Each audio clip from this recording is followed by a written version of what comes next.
friends. In our previous video, we had started to analyze PN junction in detail. We are making use of the basic concepts that we have studied until now to understand more about PN junction.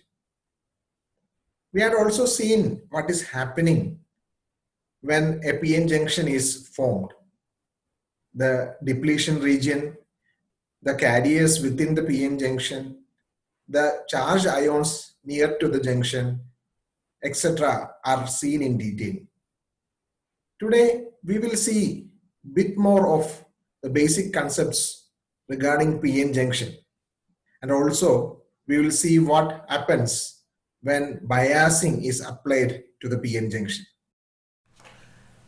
This figure from our previous video reminds us about the fact that a PN junction is formed by joining p-type and n-type semiconductors.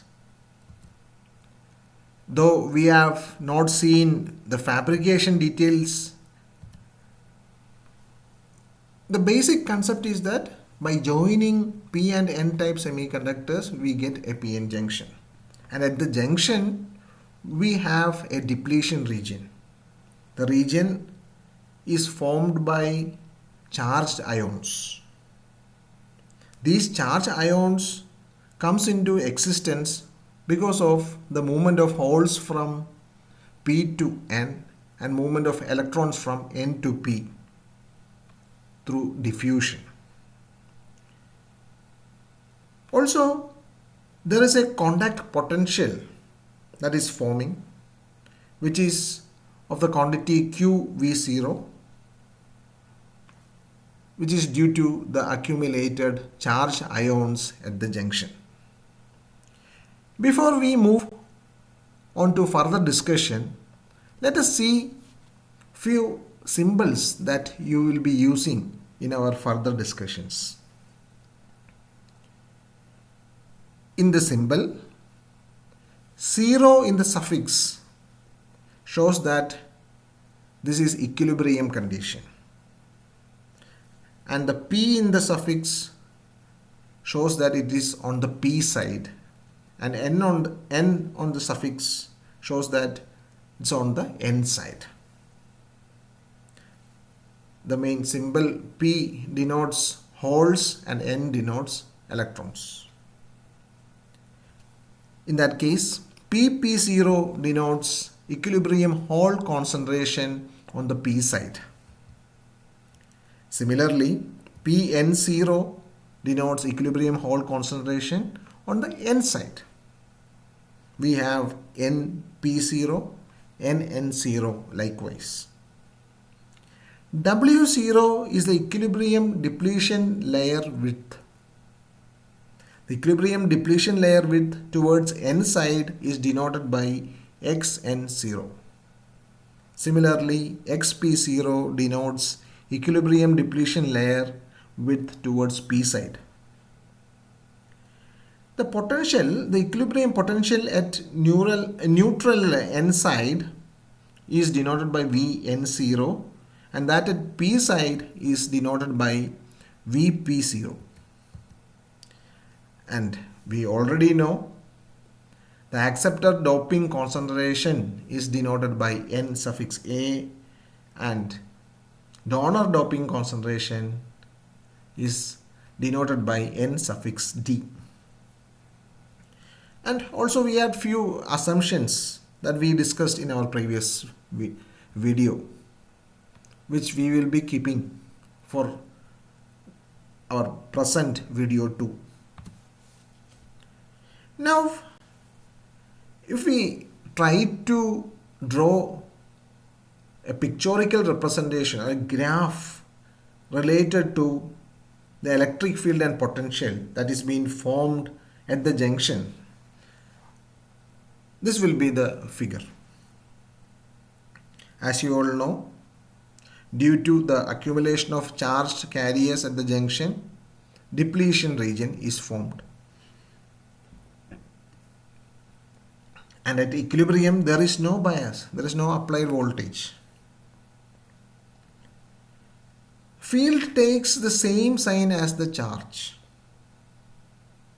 and the sign of the electric field is opposite to that of the potential, which is mathematically denoted as E0 is equal to minus dVx by Vx that we had seen.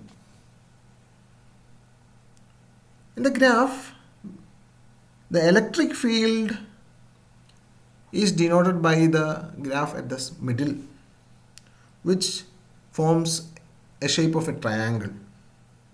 And the potential that is being created at the junction equals to QV0, which we had seen earlier. So mathematically, at equilibrium, we have Q times NA XP0 into area A, area of cross section A, will be equal to Q ND XN0 A.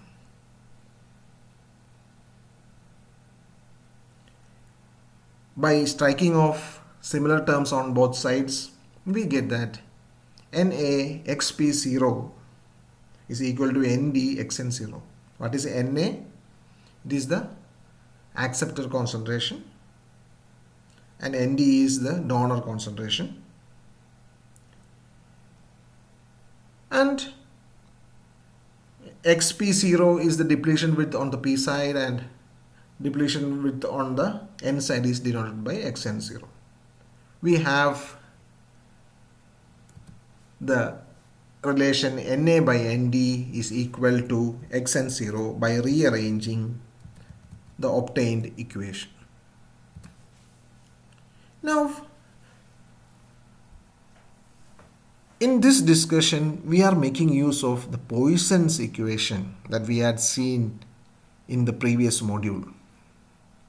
The essence of the Poisson's equation can be denoted mathematically as d by dx of E of x, where E is the field, here it is electric field, which is equal to Q by epsilon P minus N plus Nd plus minus Na minus. P is holes, N is electrons, and charged carriers Nd plus and Na minus. This equation can be simplified by neglecting the contribution of electrons and holes at equilibrium. So we get d by dx of E of x will be equal to Q by epsilon Nd plus on the N side from 0, from the center to the N side, Xn of 0. Similarly, d by dx of E of x is equal to minus Q by epsilon Na plus on the P side, 0 to minus XP0. So, this simplifies our Poisson's equation, and making use of this, we could write E0 is equal to, by integrating the obtained previous equation, we get E0 is equal to minus Q by epsilon Nd Xn of 0.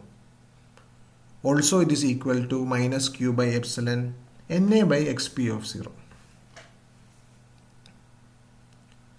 And we know the gradient of potential is equal to the field. Minus d by dx of V of x is equal to U of x. And in order to find the potential, the contact potential V0, we integrate this. The integration is happening from the limit minus xp0 to xn0, which is the depletion width. If you remember the previous diagram where in the graph we had seen the electric field is taking the shape of a triangle, and the integration is same as finding the area under the curve. So By using the mathematical equation of area of a triangle half BH, we could simplify this as half E0 W, where W is the depletion width, which is the base of the triangle. E0 is the electric field, the height of the triangle. So that we can simplify it again by substituting the relation that we obtained from Poisson's equation. So now we have V0 is equal to half of Q by epsilon Nd xn of 0 W. We are just making use of one relation. This is equally applicable if we write in terms of xp0. Now, still remembering our previous slide, we had a relation NaXp of 0 is equal to Ndxn of 0. That relation is being made use, and also we know the depletion width, the total depletion width is equal to xn0 by xn0 plus xp0, the two depletion area in p side and n side. Making use of these two equation, we get xn0 is equal to W Na by Nd plus Na, so that we are trying to represent the depletion width on the n side using the available data, which is acceptor, the concentration of acceptor ions, or the acceptor concentration, and donor concentration Nd. By substituting these things in the equation, we get the V0 is equal to 1 by 2 Q by epsilon Nd Na by Nd plus Na W square. And by rearranging this equation, we could write an equation for the depletion width W in terms of the contact potential V0 and the available acceptor and donor concentrations. Thus, we are mathematically representing the depletion width also. So, this ends the discussion into the different aspects of PN junction. You know, the PN junction is obtained by joining a p-type and n-type semiconductors. There is a depletion region being formed due to this joining, and we were discussing what are the different mathematical representation of different aspects: the contact potential V0, electric field E of x, depletion width W, in terms of other available data. Now we will see what happens if biasing is applied to the PN junction. What is meant by biasing? In our first year of study, we had seen how to forward bias and reverse bias a diode. PN junction is same as the diode, or diode is PN junction. So as a reminder, we will just see what is forward biasing. If we apply positive of the battery to the P side and negative of the battery to the N side, then that type of biasing is called forward biasing. And reverse biasing is just the opposite. Positive is connected to the N side and negative is connected to the P side, so that the external voltage prevents current carriers from entering the depletion region. If we represent this in a pictorial way, this is what is the explanation of biasing. You can see the battery, the minus or the negative of the battery is connected to the P type in case of reverse biasing. and the positive is connected to the n-type. What happens?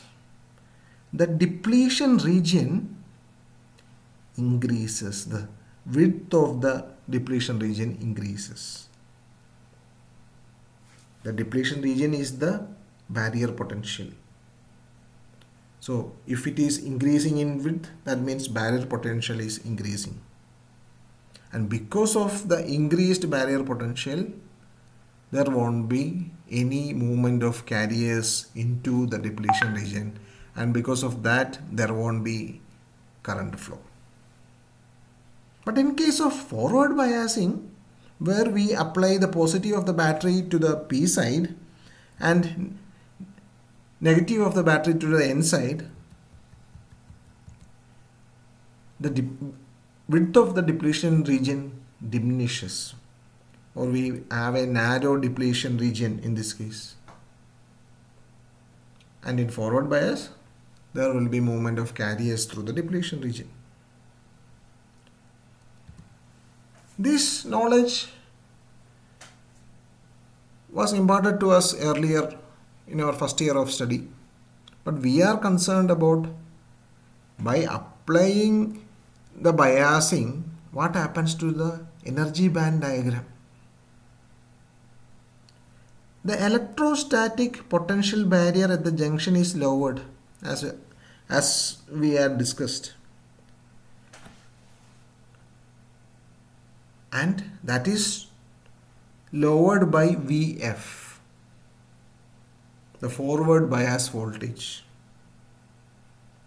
Now we have the barrier potential equal to V0 minus Vf, where V0 is the contact potential or the barrier potential at equilibrium without any biasing.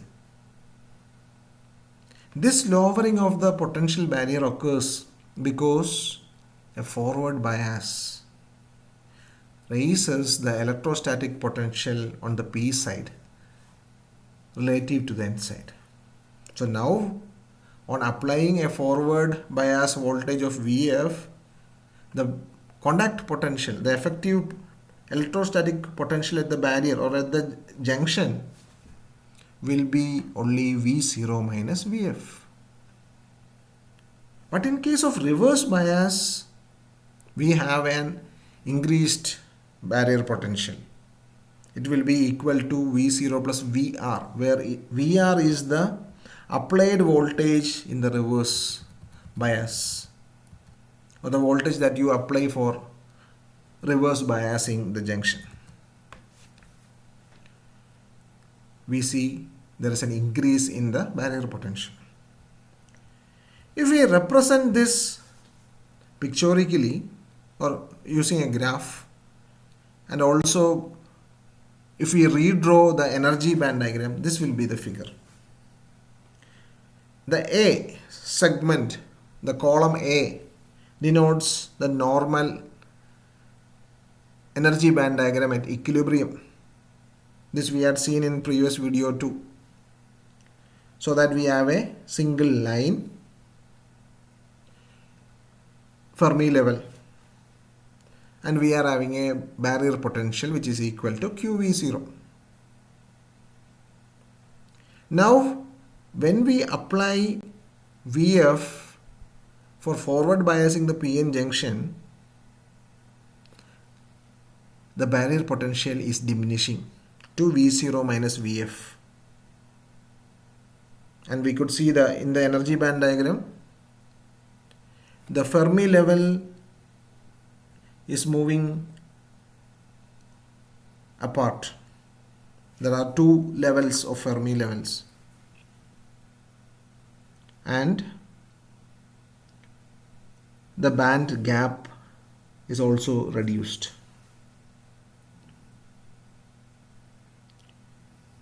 In case of reverse bias, we have a barrier potential of V0 plus Vr. Now in the column C, we could see the difference in the energy band diagram. The Fermi level on the N side is moving below the Fermi level in the P side. Earlier in forward biasing, the Fermi level in the N side was above the Fermi level in the P side. So on biasing, the changes in the energy band diagram is as shown in the screen now. So on biasing, there is a change in the barrier potential, the depletion layer, the width of the depletion layer, and which in turns affects the energy band diagram in each biasing, in forward biasing and reverse biasing. These thoughts